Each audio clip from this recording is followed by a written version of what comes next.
Right, are we alright to hang out upstairs? Just briefly do it. Alright, sweet.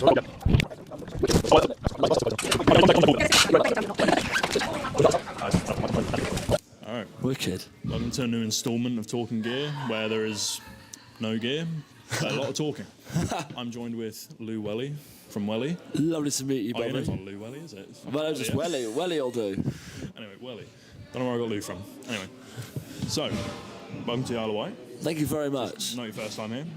First time not being here on holiday with my mum and my sister and and all my family. So it's it feels a lot like work. Not on Ventnor Beach, which makes a change. Yeah. Not at the Needles. No. I feel like saying all this stuff to an Isle of Wight is probably quite sort of mundane. You're like Black Gang Chine, and they're like, yeah, boring.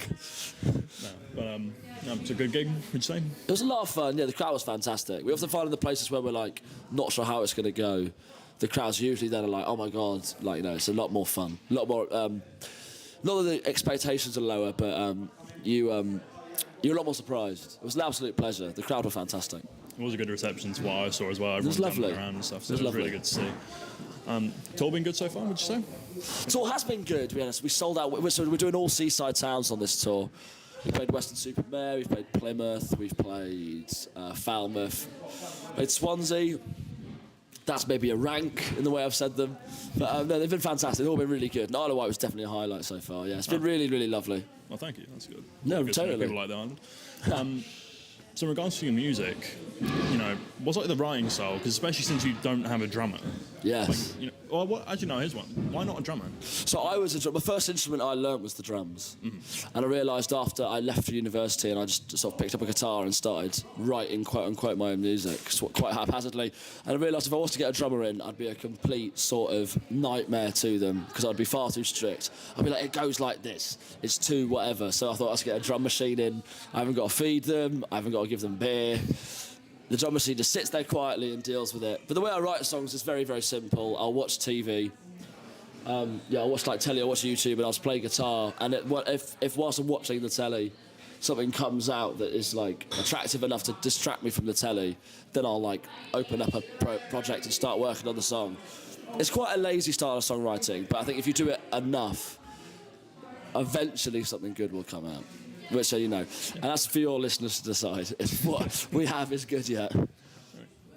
So what would you say, out of every single gig you've done, is the best and the worst? The best is obviously the Isle of Wight at Strings Bar and Venue.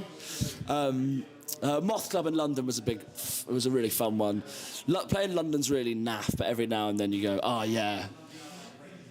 You can come full circle, so it's always a funny one with London or any South Coast show because we're from here. Southampton, Portsmouth, Isle of Wight are always fantastic. But the worst show was Kilmarnock, and it's no one's fault. It's no one's fault. It wasn't that it was a bad show necessarily. It's that there were 4 people there, and one of them was pregnant, so I don't know if you can count that as 5. But also, we came off, we finished the show and we went, thank you everyone. We just walked into the crowd and went, thank you everyone, for, just said to face, thank you for coming. And the bar staff went, what about us? We had to watch it. So, What, did you take that as an insult, or did you say that? Yeah, I think that's an insult, yeah. I wish I could take it any other way. And then we drove as fast as we could, and it was the height of winter. It was mid-December. No one's fault. It was we got through it. But you need shows like that make everything else seem worth it. Well, leading on to that, I'd say, coming to the end of it, this little interview, what would your advice be to other, musicians, other people wanting to kind of do music? Don't move to London, especially if I was on the Isle of Wight and I was a young band and I was in Ride or Cows, I hate this sort of mentality of, oh, if we're going to be big, we've got to move to London, we've got to do this. No, Leeds are doing it really well in the fact that if enough local bands are going do you know what, we're going to stay here and we're going to become a scene, people will listen. And the only way we sort of got out of Brighton was we tried really hard to become a Brighton band, and become know all the promoters and know all the other bands and become friends and stuff like that with them. If I was a young band in the Isle of Wight, if I was a young band in Sheffield, if I was a young band in Falmouth or anywhere, I'd try and be the biggest band on your street first. I'd be the best band on your street. Because if you go to London, you've got so much more to compete with. You've got people with far more money than you, and their parents are rich and they're paying for their equipment. And also, you're then trying to become a good band whilst everyone's watching. Yeah, if you're in your own town, like we did in Brighton, and you play 50 really bad shows, but by the end you're quite good. You've done all that practice on your own and in silence, and by the end of it you might come out quite good. So I'd say do all your homework and do all your private stuff at home, at your own venues. And also, I mean, the UK's, obviously, you don't need me to tell you, it's like using venues at a rate of knots. These places are the best, do you know what I mean? Like the bare bones, like grassroots venues. Exactly. Yeah. You'll meet your best friends here, you might meet your future wife here. It's like, these are the places that, like, mean stuff to people. And, there's a reason kids are always on their phones, is because, like, all these venues are shutting down, there's nothing in their town to go on. Come to places like this, like it's a laugh, Get the bar staff might let you drink underage if you're nice. This is where you're going to, like, learn the skills of life. But yeah, especially if you're in a band, stay in your local town, become the best band in your town before. Just don't worry about London, don't worry about Brighton, don't worry about Bristol, don't worry about Manchester. It doesn't matter. Become the best band in your town first.